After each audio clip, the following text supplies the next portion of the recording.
Hello, hello, hello, everybody. Welcome to the Real on Parenting. I am your host. I don't have my co-host today, Danielle. I miss you, girl. But I am your host, Kiana Shaw, and I'm here with my friend, my mighty might, literally, just a full punch of joy and happiness and craziness and dependability and character. It has character and is a character. Y'all, I would just jump right on into this. Please pay no mind to the fact that she's a Broncos fan. I'm not against the Broncos. I just know some of y'all are not for them. And so I don't want to get caught in the crossfire of shenanigans from the she nominal Tasha Champion. Welcome, girl. Hello, happy whatever day it is, but Hey, thank you for having me. Thank you. listen, for the last couple of months, my husband and I we'll get to like Wednesday or Thursday and be like, "What's today?" Like it's never Wednesday or Thursday for us. It's out, and so now it's just like, please don't start this mess. Like, please. So Yeah, whatever day it is, we just gonna say, "Hey, right. Happy day. happy day." So listen, because I want to get right into all the questions that I have. First of all, just thank you for saying yes. I love you so much. Not just because you said yes, but because like there is so many layers to you as a person.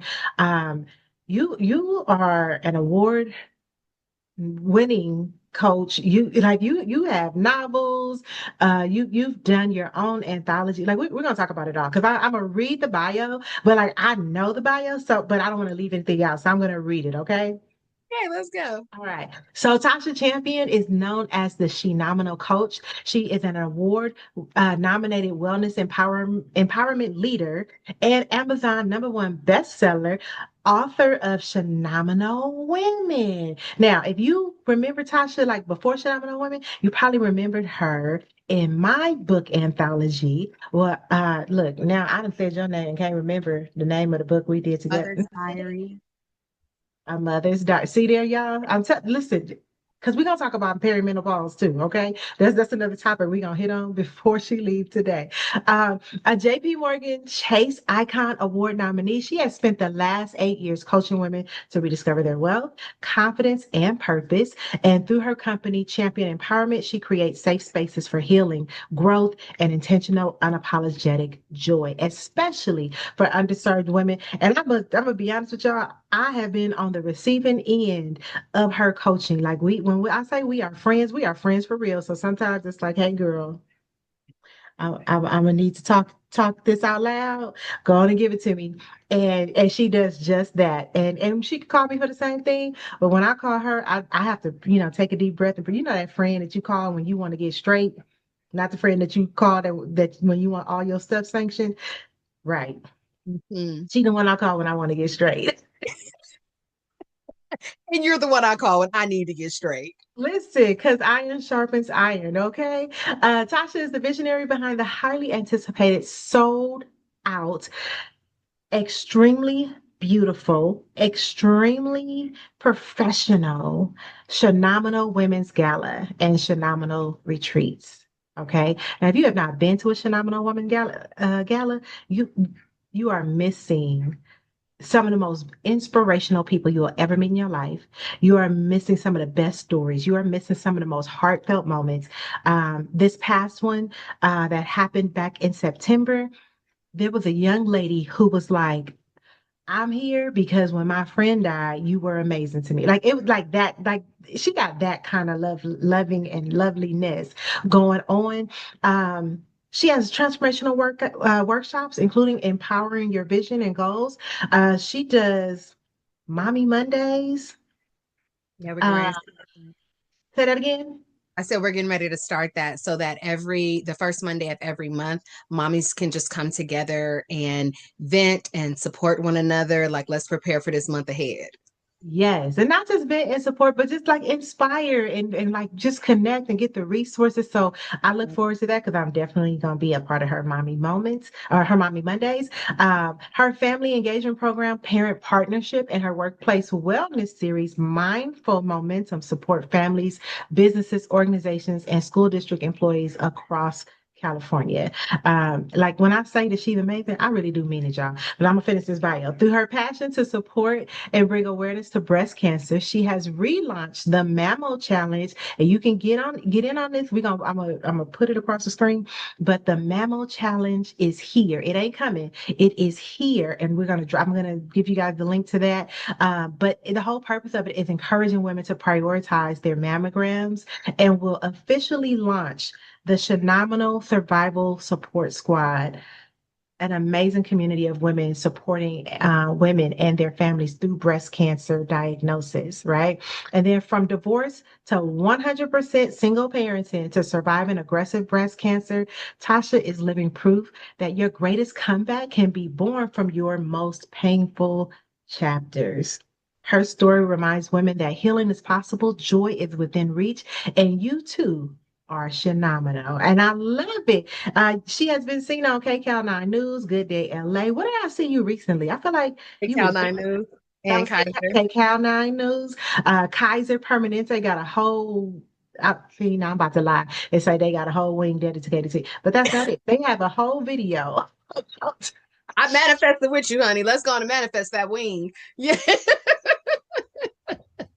She's been on Fox Soul TV, The Daily Press, and um, right here, right now, the real on parenting. Tasha's on a mission to help women rise with clarity, courage, and purpose so they can live a fulfilled, phenomenal life and fully love the champion they are. So, you guys, give me one more time.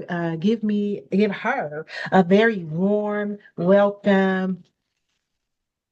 I Yay. had to, I had to pull out my clapper. So Tasha, okay, because I had to do the bio because that's the official stuff, right? But we're gonna dive in if it's okay.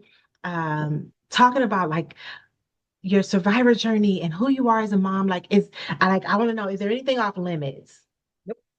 No? If Okay. something, if you happen to ask a question that's off limits, I'll just say I am not going to answer that right now. But other than that, I am as transparent as we can possibly get because I know that's what helps to change lives. So I can I'm expect here that. for it. And that's probably a question I should have asked you before, but you know how I do. The last name is Champion, so we're gonna champion through this, right? Like, Come on yeah. now. Come on. All right. So before we dive into your journey as a survivor, tell us who you are when no one is watching. Ooh, okay. I love that question because we are so busy always living through our titles. So if I'm living through my titles, then I am a mom, I am a happy ex-wife, I'm a daughter. I am an wellness empowerment coach, facilitator, leader, wellness retreat leader, intuitive healer, speaker, all the things that I love. So those are titles, right? And each one of these titles I hold near and dear to my life. Whichever one of these titles you call upon me for, like I'm there, right? Microphone and camera, call Tasha. But who is Tasha Champion? I am very much intentional love. I am intentional light. I am a dedicated child of God. I am warmth and inspiration. Um, I am spirit walking every day. And I'm a joy. I'm joyful. That's Tasha Love Champion. that. I love, and let me tell you why, because so many times when people say, "Who are you?" people give their titles. They give the things that they are most proud of. Like, you know what I mean? Like it's the stuff that they would put, on their resume. But like you gave me the stuff that we would put, in your like in your introduction of your life's greatest moment, your lifetime achievement award. Like you gave us that. And so it's not just, oh, she's great at this, but like this is who you are at your core. I love that.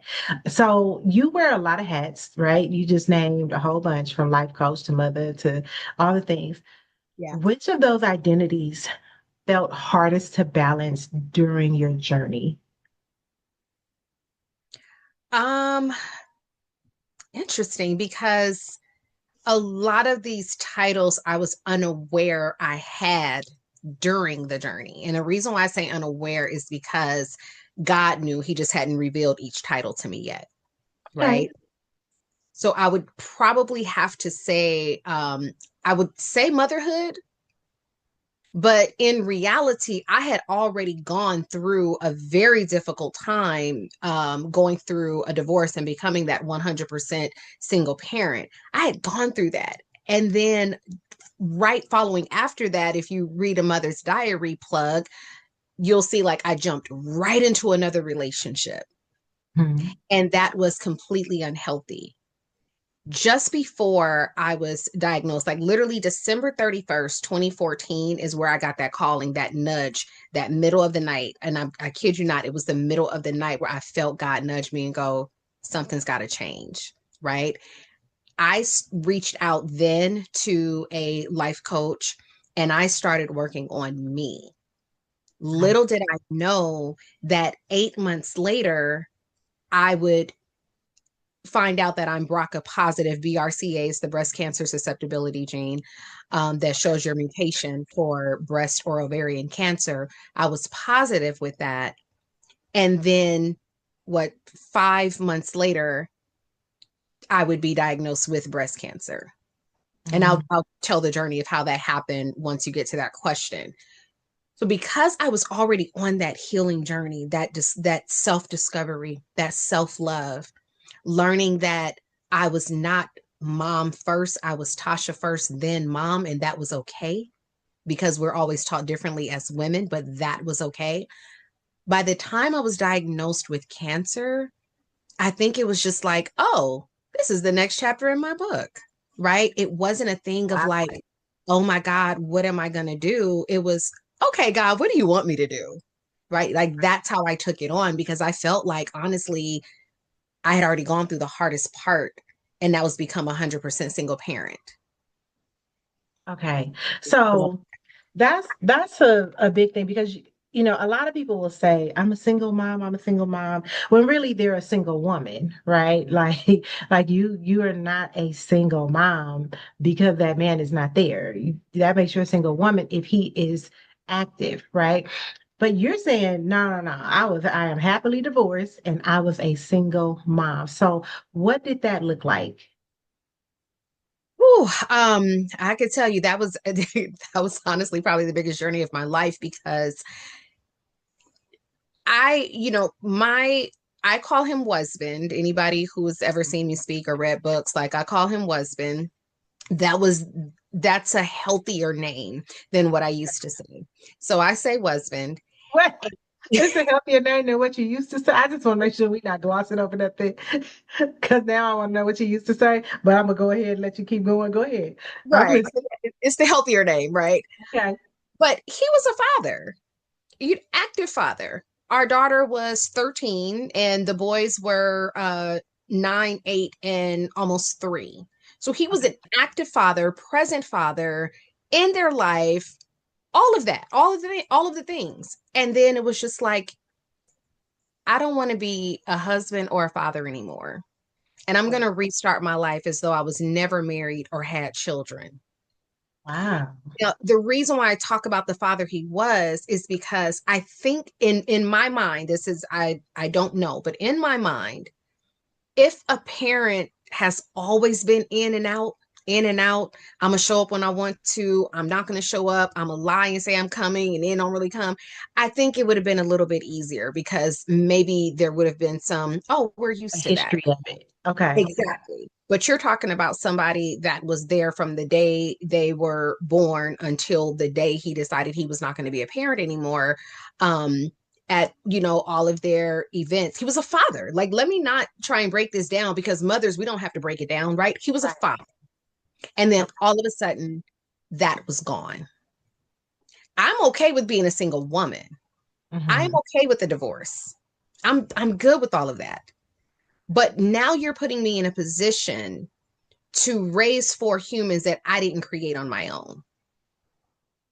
And he is the father of all 4 children. All 4 children. Yes. You guys were married for how long? We were together for 13, 14 years and married for almost 7. Okay. Mhm. And then he just said, I'm out. I'm out. Chuck deuces Because and run. Okay. I finally was just like, I want a divorce. Like I was making spaghetti because that's like the one dish that I make really, really well. So I was making spaghetti And I just, again, it was that nudge from God, like, is this what the rest of your life gonna look like? And at the time I was living in Nevada, so he had gone to watch a football game and he came home and I was like, I want a divorce. And it was just that simple. I was like, I just want a divorce. Smiling and laughing, cheesing, like that's how you ask for the divorce? I was very confident. I didn't, because at that point, I didn't care. I I no know. longer cared. I no longer cared about the women in your phone. I no longer cared about the pictures of women in your phone. I no longer cared about how you looked, how you smelled, like everything about you was like, bleh, right? So a divorce was like, oh, this is going to be my happy space. Mhm. And we had always talked about if we ever like fully parted ways, how we would co-parent. So I was expecting that conversation.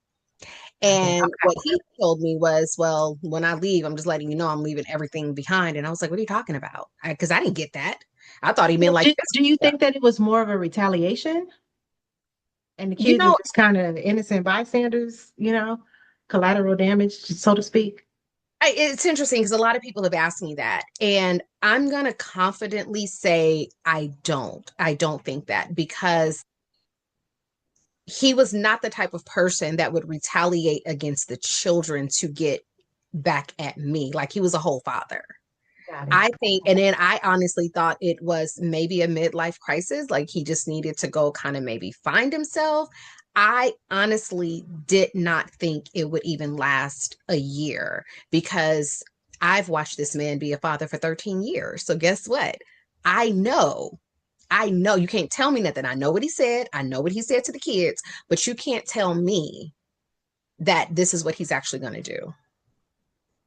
You said you know what he said to the kids. He shared that with them? I specifically said, do not tell our children this. We can tell them we're getting a divorce, but do not tell them this. And we sat them down to tell them we were getting a divorce. And he blurts out, and I'm not going to be your father anymore. And My his Lord. voice started to crack and his eyes started to well up. And I was like, I said something that I'm not going to say on here. Okay, thank you. Appreciate it. Um, yeah, We but got FCC's regular. right. I was prepared for bail money. That's what I'll say. Like, you There don't we get, go. yes, you do not get to cry at a time where you are telling innocent children that love you and only know of you that you are no longer going to be their father. You don't get to do that. And then to tell us you got to restart your life like you were never married or had children. Like, this is like he's sitting down like we're canceling a trip to Disneyland. You know what I mean? Like, Right. hey, we're not going to be able to go today, right? But he's sitting down saying, "My life decision is I'm no longer going to be a father or a husband," and he has lived 13 years now as I don't care about the ex-husband part. He has lived 13 years as an absent father. And when people find out he has children, they're like, "Wait, what? What do you mean?" Yeah, Right. uh-huh. Because we don't see him. Hmm. And he Right. says he doesn't have them. He says what? He says he doesn't have them. If you meet him and you ask if he has children, he'll tell you no. Well, in the event that you know what, let me not say that in public. Okay.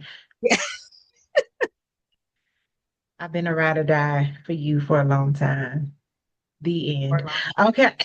What's I'm gonna understood read your between mind us? while you read my mind, and we just gonna leave Right. it at that. Yes. Because what's understood between us does not have to be explained. Amen. Right. All right. So that being said, let's move forward because I was going to ask you what was your life like before your diagnosis, but I want to know because with all of this going on, how did becoming a mom, or not how did becoming, but how did being a mom shape the way you approach your healing journey?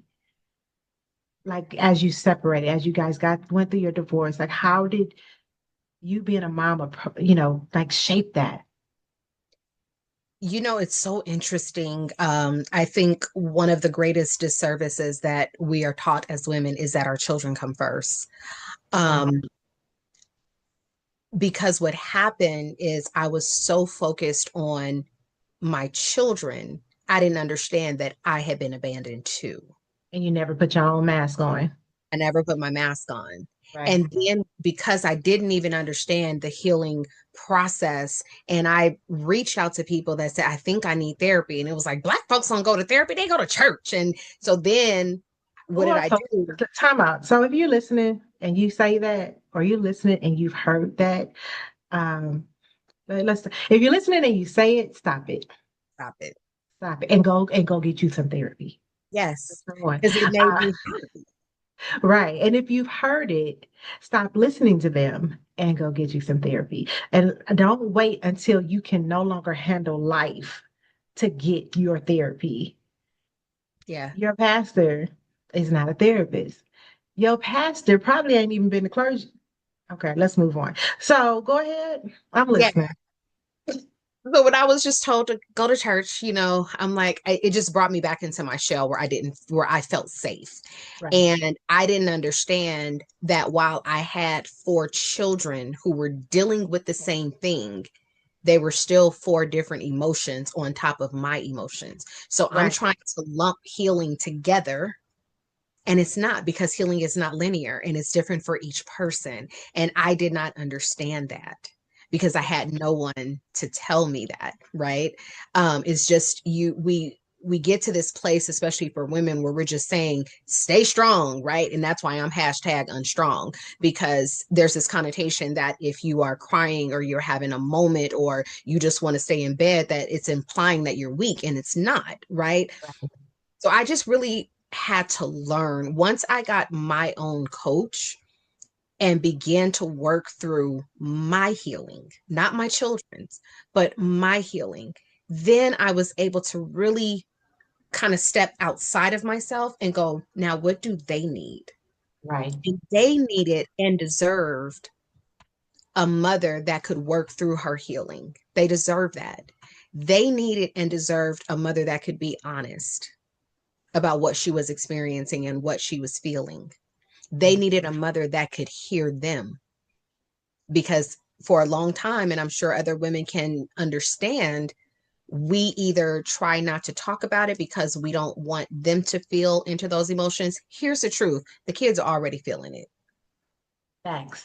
They're feeling your Facts. emotions and they're trying to feel their own. So, the same way I'm trying to And they're process, trying to take care of you. right, with them, they're trying to process their own emotions while taking care of me. Hmm. Right? So I had to learn that this is not a balancing act. This is an act of genuine healing. And who am I inside of that healing? And now I can bring that into my children. Okay. So how long from the time of the conversation of divorce Mhm. and like dad has left until your breast cancer diagnosis? What's that time frame? Almost 4 years. So I went, I got divorced, or I separated, because divorce doesn't happen overnight. Right. Jumped into an unhealthy relationship, just looking for somebody to love me, right? That was Mhm. unhealthy for me and my children. Another conversation on another show. Right. Excuse me, on another episode. Um, Thank you for the correction. Me and my children, I had found a home for us. And I was thinking about this earlier today. It was just beautiful because we moved in with our clothes. We moved in with nothing. A car was given to me from a friend, so I had a car, and another friend let me borrow her air mattress. And we, even though it was a 3 bedroom house, we all stayed in the one room for a few weeks until I like bought a bed, and then just kind of furnished the house. Um, so from 2012, when he said that, 2015, I found out that I carried the BRCA gene. And then in December of 2015, I had the first surgery that where they would remove all of my reproductive organs. So cervix, uterus, ovaries, and fallopian tubes. So I literally went from Tuesday being a 35-year-old woman that was not even perimenopausal Right. to Wednesday being a 35-year-old woman who was in full menopause. Wow. Okay. And yeah, and then January is when I found out that I had breast cancer.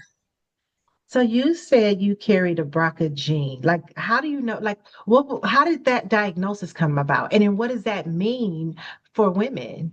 Right. Okay. So a lot of people know it as the Angelina Jolie gene. Okay. Okay. But more than celebrities get it, y'all. And she Right. received a lot of flack because she carried this gene that made her high risk for breast cancer. And she decided to have what's called a prophylactic double mastectomy. This means I'm going to go and have my natural breast removed. I am going to have reconstruction and have implants inserted because this will reduce the risk of me getting breast cancer. Okay. You said it's called a prophylactic. Double mastectomy. Okay. All right. I'm over here taking notes. So, Right. Yes. The reason this came up, my mother was diagnosed with breast cancer when she was 37 years old. okay. So that was 1997. Fast forward to 2015, her doctor, looking at my mother's history, this is why it is very important, you guys. No, talk, let me not say no, talk about your medical history within your family. It is so incredibly important. And I just recently found out that Black families are more likely to pass down family recipes than they are to pass down health information. We have to change that. Your doctors need to know. Like Yes, that's a big that because when I think about like how many conversations have we actually had about health, like we don't. we We don't. don't. We don't. So my Okay. mother's doctor encouraged her to get into this program where she would be tested for this BRCA gene. Okay. So it's a breast cancer susceptibility gene. The BR is from breast, the CA is from cancer. So that's why we just Okay. say BRCA. Okay. Okay. Okay. This gene, the simplest way I can put it is to see if you carry the gene mutation that makes you high risk for breast or ovarian cancer. Now, let me explain to you guys why she would tell my mom she needs this test. My mother had breast cancer at 37. Her aunt, her mother's sister, had breast cancer at 39. My great grandmother, which is my mother's mom, passed Mm. away at 42 from stomach problems. Okay. Remember, way back then, They didn't Black have women to couldn't even go go to. to the doctor or, there were issues, but they're very confident after learning my family history. My great grandmother passed away from ovarian cancer. They just knew it was bad stomach problems. Okay. Mhm. Um, my mother's first cousin died of ovarian cancer. My mother, the same one that passed away from ovarian cancer, her sister died from breast cancer. So this is all on my mother's side. Okay. When we're looking at family history, all of that dictates you guys need to be tested to see if you carry this gene mutation. My Okay. mother was positive, and then that prompted, of course, me and my siblings to get tested, and we were positive. Okay. Now, does having the gene mean you have cancer? Not at all. Not at Okay. all. It does not mean you have cancer.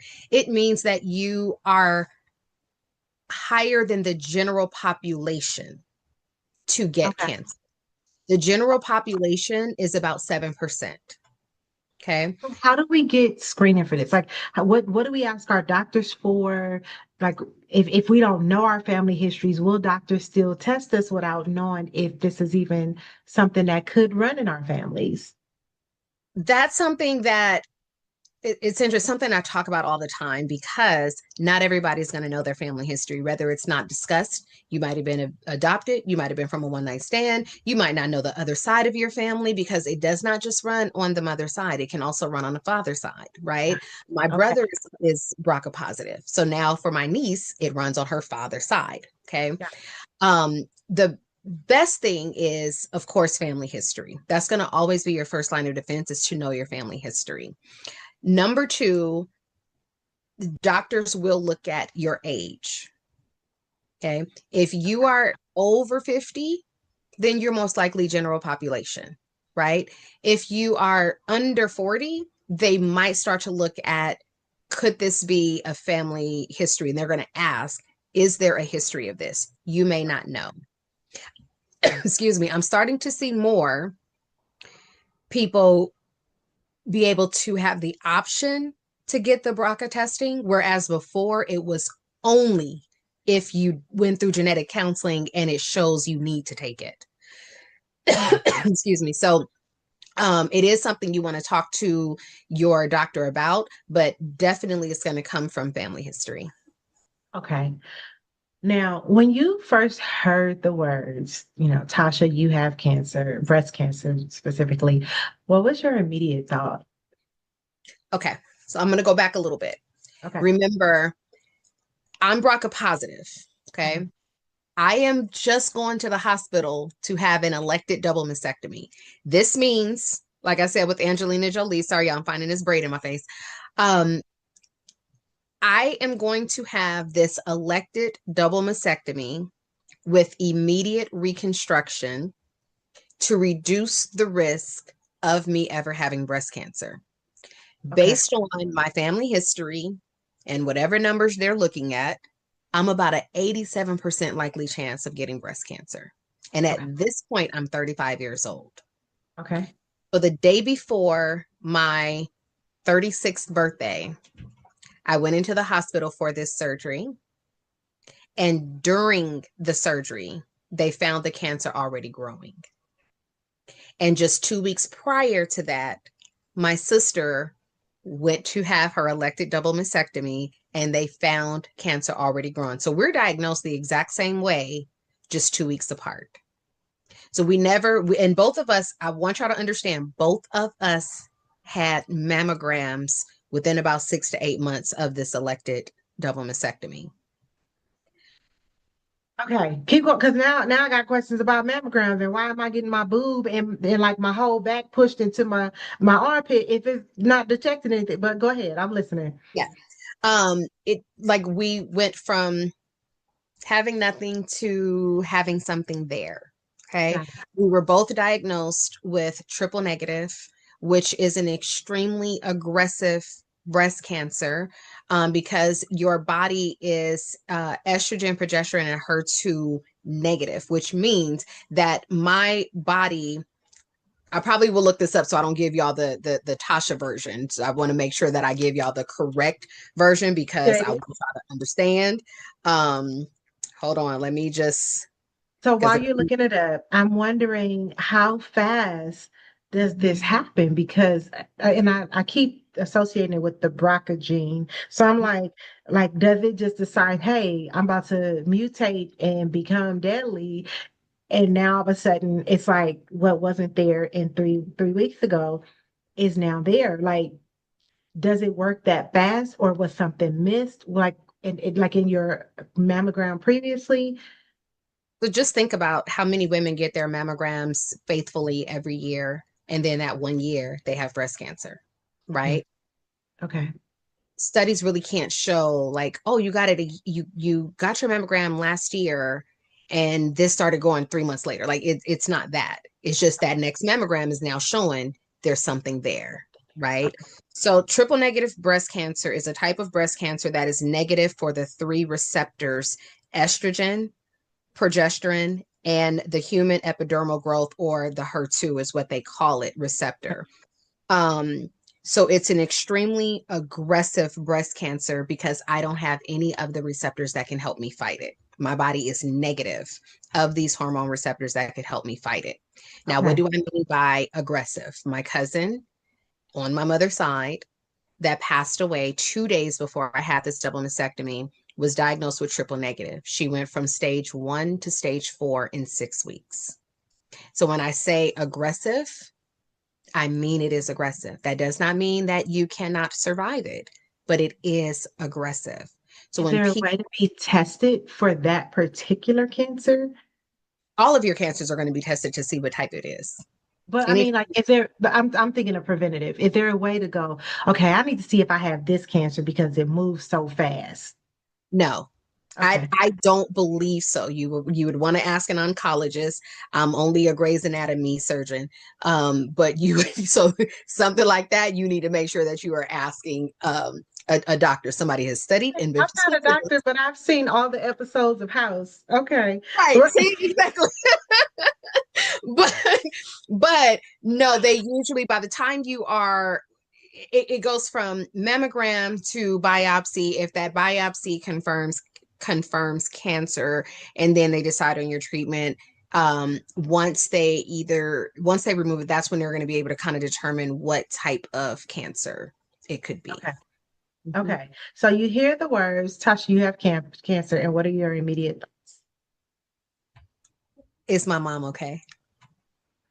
That's my immediate thought, because my mother just heard 2 weeks ago, your daughter has cancer. And now 2 weeks later, your daughter has cancer. So my initial thought was, So she was there? my mom was, she got the call from my doctor, from my surgeon, and said, "Hey, we found something." And she says, "Yes, I know that she has a cyst." She said, "This wasn't the cyst." She said, "This is something different." And here's the thing, my surgeon was an oncology surgeon. So guess what she cuts out every day? Cancer. Right. I don't need to wait for pathology. If you tell me that you see something, I'm going to know, right? Okay. Because this is what you do every day. So Right. technically, I had to wait for pathology. Like, a doctor can't come in and tell you anything until it goes through pathology. But again, she cuts cancer out every day. She knows what this Knows looks what like. she looking. Right. Yeah, Exactly. Okay. exactly. So I know that you are like the advocate for being on the healing journey, especially with something like this. But what part of your treatment or recovery tested your faith or your strength the most?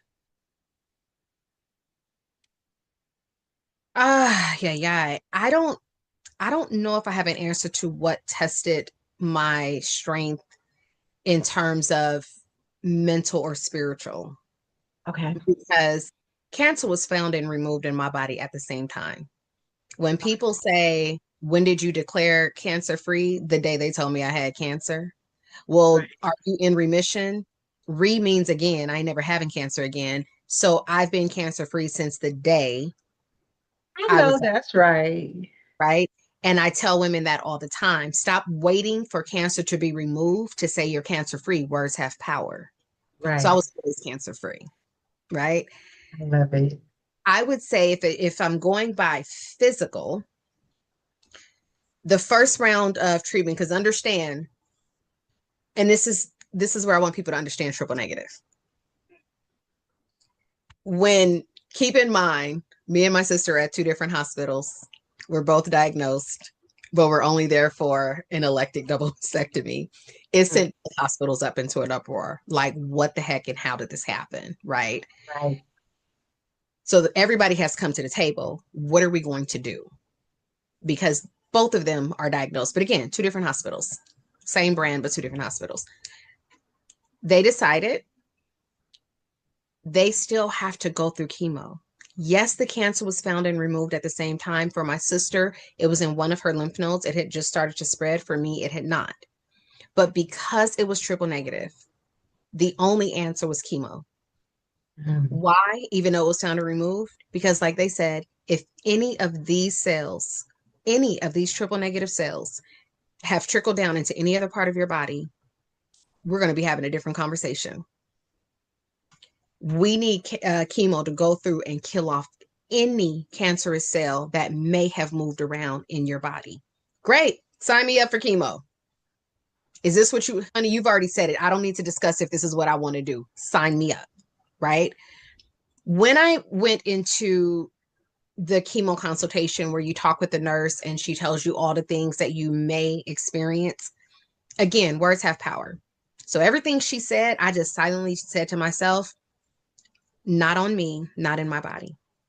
No matter what she said, you may experience nausea. Not on me, not in my body. I just said it to myself. I don't have to say it out loud. I don't have to be vocal about it. I'm just going to say it to myself. This isn't happening to me.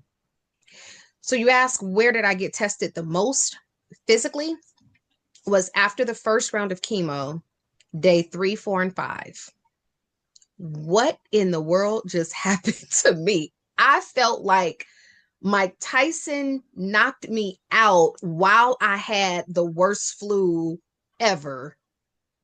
And I just was like, Oh my God.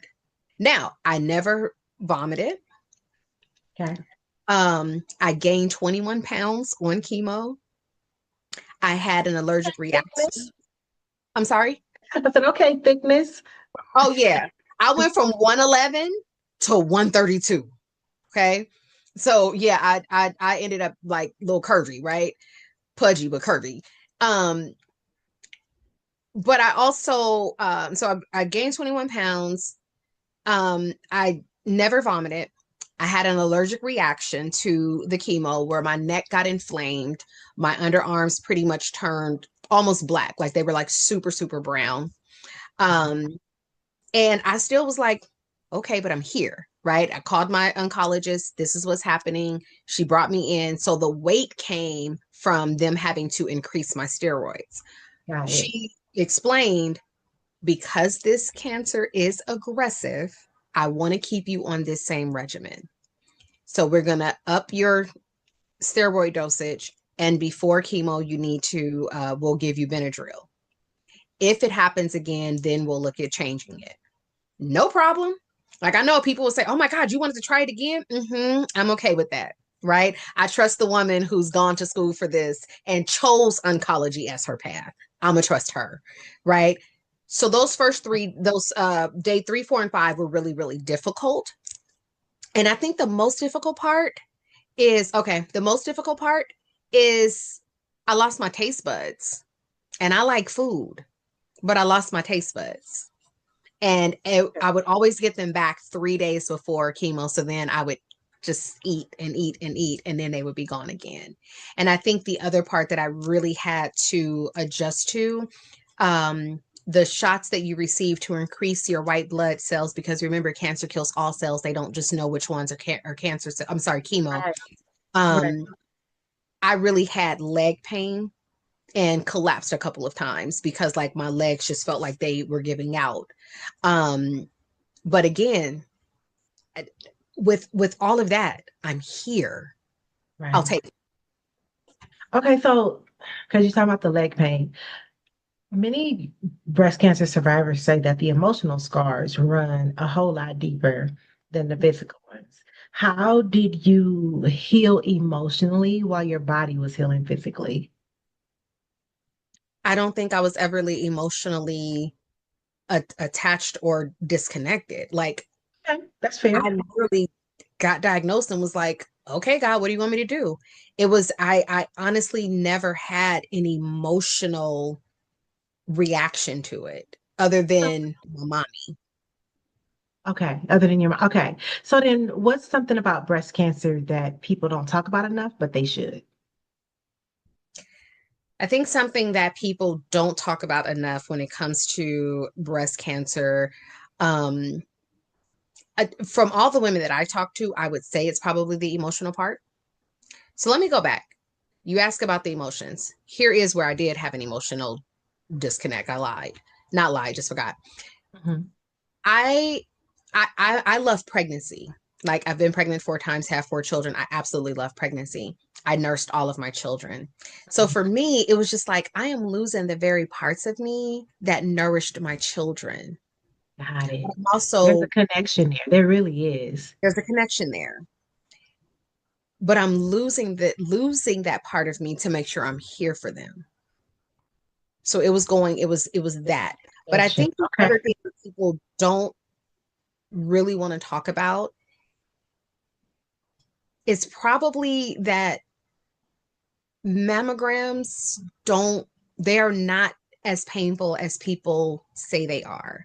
And this is what I tell people. Like Kiana's like, no, honey, I don't know. Listen. I had one.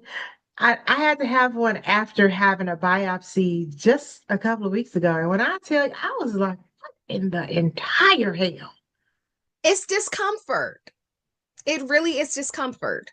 But here's what I tell women. Most women that have had a mammogram had more than one child. You only had one. So if you've had more than one child, you cannot tell me that a mammogram is too painful. It's not that it's too painful, it's that it is painful. Having a baby is painful, but you make it through. But Mhm. You make it Like through. having a baby, you do not forget that pain. You do not listen, they are making, you know, J and K cups into pancakes, like not even waffles, into It- pancakes. It's all kind of flapjacks at that. Like it is that hurts. Okay, let me move on. it. But it's okay. Like, can you deal with the smash for a very limited time Yes. if it'll save your life? Yeah, but it's I think still uncomfortable. it is, I but think that's the part that doesn't get talked about. It is uncomfortable, but we do it anyway. you do it As anyway. opposed to, no, it's fine. You live. Because Yeah. the way I wanted to punch the nurse broke to, anyway. So how did your children handle seeing you go through cancer? I was extremely vocal and transparent with my children. I Okay. left nothing unturned. I left nothing to their imagination. I was very clear that this is what's happening, because I didn't want them in that space of what's happening to mom? Why is she doing this? Why is she like this? Right? I wanted them to be very clear. Now, I did it age appropriately. Let me be clear, Yes. because my children were what, 16, 13, 12, and 6 at the time. Probably my youngest, it was the most difficult because you're talking about a woman who's bald. My 6-year-old relates bald to a man. So anytime I didn't have a hat on, he's like, people are going to think you're a boy. And I'm like, it's okay. He's like, but I just want to protect you. Right. Like everything that I thought I might experience or was coming to experience, I let them know up front. When I first noticed my hair was coming out, I sat them down and said, hey, mom is going to be bald by the end of the day. I'm going to shave it just to empower that chemo doesn't get to take every strand. Ha ha, beat you I, to it. I'm going to shave it off. I love that. I love that. That is a powerful statement. That Yeah, really is. Like I'm gonna cut my own hair because chemo don't get to take it off from me. they didn't say it off for me. So I told them, I talked to them about it. I asked them, did they want to be in the room when I did it? They chose not to. So I waited until I was done and then I went to show them like I am bald and it's okay. My mom was once bald and her hair grew back, you know. What's more important that is that I'm here, right? So um everything I talk to them about, and I think that that's important. I deal with a lot of women that don't want to share with their children. They don't want to tell their parents like, listen, you cannot go through this alone. Your children need to have an understanding. I'm not saying you got to divulge every single detail, but they do need to understand what's happening to you, because as things change, your children are sitting back like something is wrong, right? They are connected to you. They were from your body, even if they're adopted. Like they are a part of you. They feel you. So you Right. do need to have these conversations and stop feeling like you got to go through this by yourself.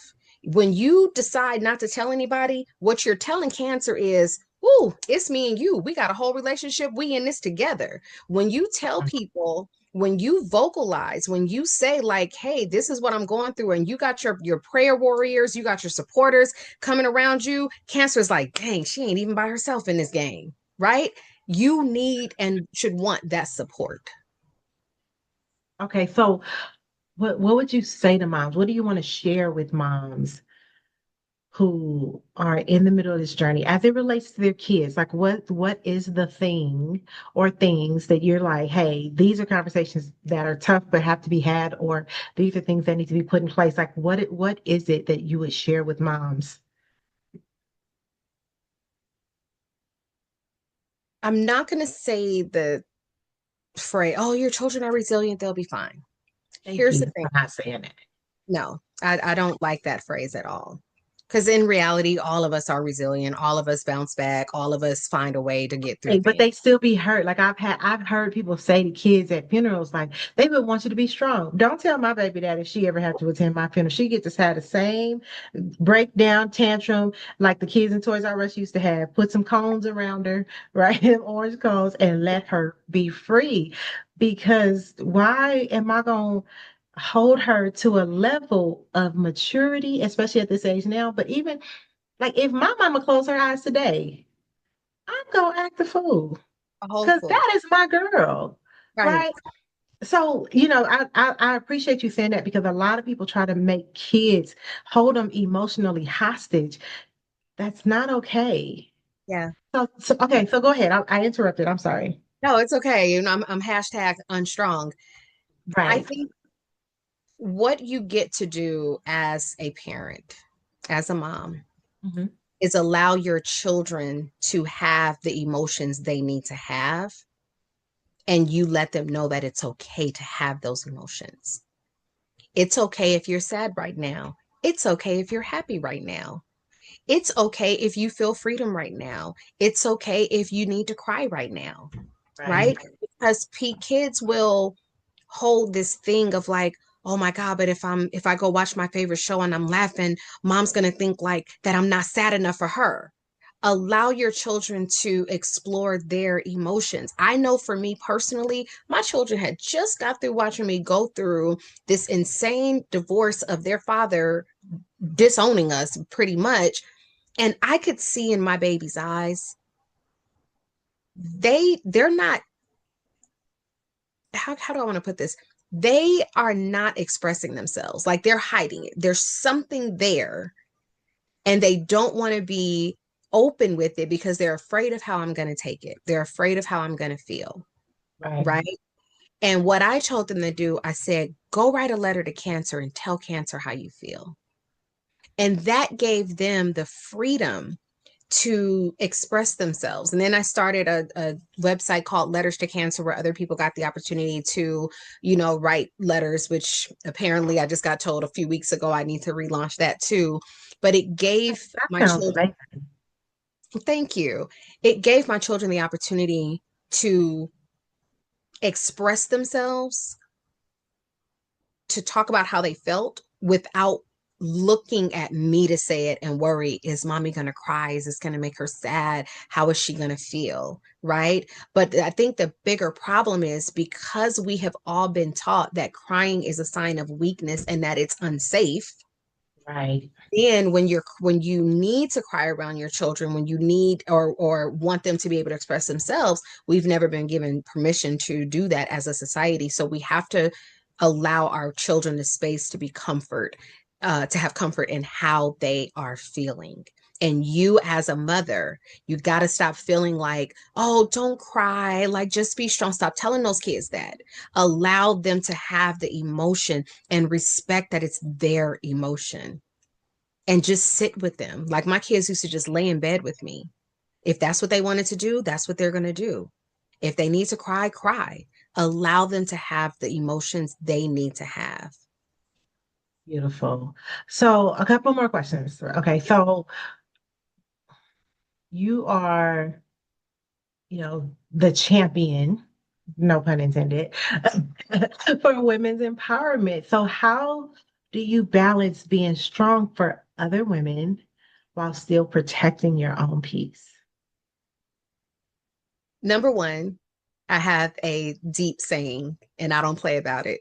If you cannot be in my peace, you cannot be in my presence. That is number one.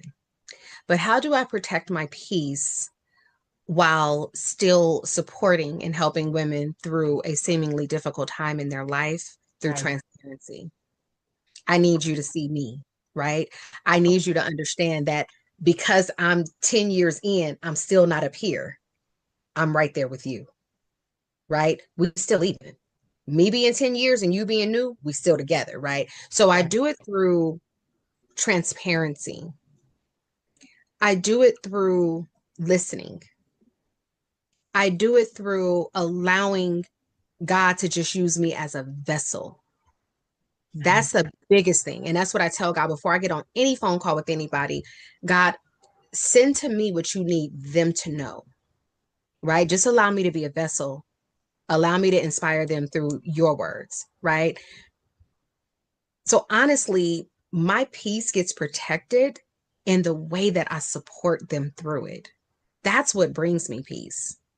Being in my purpose in the most authentic, genuine way with compassion, I'm already in my peace when I'm doing it. Okay. Okay, so then when you look in the mirror Mhm. now, what do you see that you maybe couldn't see before your diagnosis? I see me. Thank God with eyebrows because chemo took all my eyebrows away and I started looking like a thumb. So I got my eyebrows tattooed. Um, You were looking like a thumb. I did. I look like I could hitchhike with my face. So I got my eyebrows tattooed. Okay. Um, Thank you for joining us on the real. 'Cause well, how am I? The jokes are writing themselves in my head. Like, what? Why would you do this to me? Okay, go ahead. um, I really like when I even when I look in the mirror now, Let's see. I always go, God, you really gave me this responsibility. Like, thanks for trusting me. Right. And then sometimes I look and That I'm like, oh, perspective. yeah, I'm like, girl, you did that. And sometimes I look at this extra chin and I'm like, so all these steroids and chemo, like you couldn't like do something else with the chin. Like I'm looking at my imperfections too. I'm a woman, right? I'm Yes. looking at the fact that like I went from a size 2 to a 4. I'm looking at my different imperfections. But at the end of the day, what I look at most is, girl, you are still here. So any imperfection, like you'll start to learn your imperfections don't mean nothing because imperfections and perfections, they look the same in a grave. So whatever imperfections that I have right now, They it look don't matter. great. I'm writing that down. Go ahead, keep talking. Like it don't matter. And I mean, we're women. We're gonna look at our imperfections like, oh my gosh. I look at like the different moles that have come on my face, and I'm like, but you know what? When I get my makeup done, concealer, I'm good. My hair didn't grow back as I wanted it to. Guess what? My mom's been braiding for over 40 years. Bam. I'm good. Right? You just learn differently. Shout You out to your mom, by the way. She is just so amazing. Like the last time I saw her, she gave me such a big hug, oh, and she I was trying loves not to break down. I'm like, it really, y'all know them hugs, right? That older black woman hug that catches your spirit off guard. hmm It was amazing. So yeah, shout out to her. I love her. Okay, so I just have a couple more questions because so this is pre-recorded, y'all, and we're in Breast Cancer Awareness Month right now. What do you want every woman listening to know or do today? Because you have because you mentioned the Mammo Challenge. Yes. So I'm gonna drop a number of things on y'all right now. Okay. Okay. So number one, if you have not had a mammogram, where's my camera? I'm gonna pop you in your face right now, right? Just kidding. But I need you guys to make your Just appointments. quit being violent with my listeners. Okay. Right. I need Um, y'all to make your appointment. Then I need you to be a breast friend and call someone to make sure they make their appointment as well. Right? We all got to be in this smashaboo together. Okay. So that's number one, make your appointment. Number two, have the talk with your family. Find out what your family history is, not just of cancer, diabetes, high blood pressure, obesity, like what is in your family. Because guess what? All of that plays a part. Should you be diagnosed, you need to know all of that because it plays a part in your treatment. Okay. right. So it's important to have those conversations. Y'all got to stop having this what happens in the house stays in the house. Y'all got to stop having this code of silence when things with things. We need to talk about it. It is very important. You might not be as open as I am. That's no problem. But don't be secretive in the house with your family. Talk Talk about about it. Okay. it. Once you get your mammogram, head on over to bit.ly, bit.ly I'm sorry, mammo challenge and get your mammogram or mammochallenge.com because it'll be up by the time I finish. So mammochallenge.com and submit the form and you will be in the running for a grand prize. We are building the grand prize around self-care. So we're looking at a resort stay. We're looking at some spa days. Like we want to make sure that you are very much celebrated for getting your mammogram. And it's a very simple form. On October 5th of 2026, I will draw a name. Open to your friends and family because I want to know if I could have my mammogram. I have not been a breast friend though. Like I like that. I'm about to send out a mass text message like, Yes, you got what to are be. y'all checking on your tatas or what? So those are the two things. And then last, what I want to talk about. This is to my Black women, my Black sisters. Mhm. Okay, we have the highest death rate when it comes to breast cancer, Why? but we have the lowest diagnosis rate. Why do we Okay, have the highest death rate? so we have the highest death rate for a number of reasons. It could be a lack of care. It Okay. could be a lack of finances. It could be a lack of insurance. Some of it is we're not going to the doctor. We're not doing our self exams. We're afraid to get mammograms. We can feel something, don't want to tell nobody, so we don't go to the doctor until it's late, until it's too late.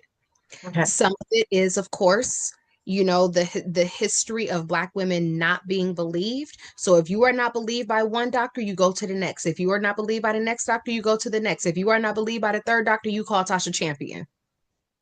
Okay, because I am very loud, and I will make sure that you I told y'all she my mighty never might. speak. She might be little, but But she we is have to make mighty. sure. So I am an ambassador for Voices of Black Women with the American Cancer Society.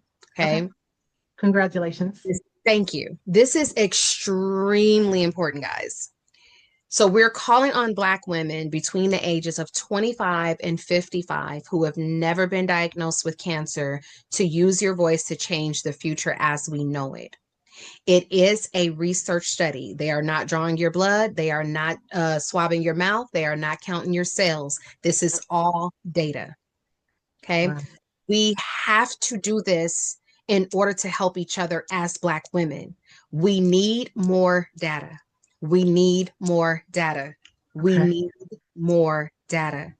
So if you can log on to voices.cancer.org and join, it takes about an hour the first time you sign in and log in, and you're gonna answer a lot of questions, and then twice a year you'll go in and update your questions, and it'll take about 30 minutes. So I'm Okay. asking you for pretty much an hour of your time per year to go in, because what happens is if you are diagnosed and you've been a part of this study, they have the opportunity to look at lifestyle. They have the opportunity to look at what you've been experiencing, what you've been doing. It is all lifestyle data that we are tracking. It is so important, so important, so important, because for us as Black women, again, we need to lower the death rate, and we need to have more studies. Y'all got to remember, like,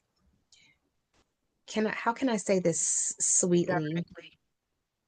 Um, we are the ones, Black women, we are the ones. We are, I'm not going to use the word superior, but what I will say is a lot of people look to us for a lot of things. We got to start looking to each other.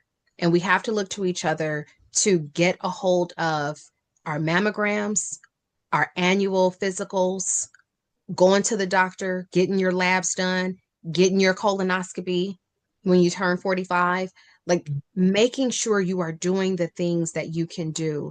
So I am asking, if you are between the ages of 25 and 55 and you've never been diagnosed with cancer, please join this study. It is imperative. What's the website? Voices.cancer.org. Voices.cancer.org. Okay, we want to make sure we And promote this that. is for Black women 25 to 55 years old. Very good. One final question because we got to get out of here. Let's see. What does the word survivor mean to you beyond just being alive? What does survivor mean to me beyond just being alive? I mean, there's a lot of us alive that aren't living. Mm, So survivor to me means intentional living. I didn't survive for no reason, right? I get to get up every day and be intentional with my living. And my prayer every day when I wake up, I first give thanks to God for waking up another day, for being on this side of earth. And then I ask God on my day to day, allow me to teach and learn, allow me to inspire and be inspired by. And that's living for me, that I get to teach something every day. I get to learn something every day. I get to inspire someone and I get to be inspired by someone. thank you. Thank you for taking your time with me, Tasha. You are Yes. amazing. Ladies and gentlemen, give Tasha a round of applause. Just like in your car, whatever. I hope you were honking your horn, doing your church shout, whatever the case may be, because she dropped several nuggets. Voices.cancer.org, and then the Mammal Challenge. I'm sorry. Hold on, because You can I do mammalchallenge.com. They'll be able to find it. Okay, because I was gonna say bit.ly mammochallenge.com. Like, you know what I'm saying? So Submit the it's form. Submit the form mammalchallenge.com. and be a breast friend. Male, female, like a breast friend.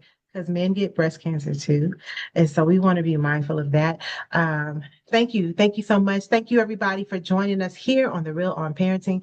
I appreciate you guys for showing up. Y'all shout out Danielle, shoot her a message and be like, girl, we missed you in this episode. Uh, you know, come back, like whatever. Love you, Danielle. All right. So thank you so much, Tasha, for being so amazing. I appreciate you, and I'll talk to you soon.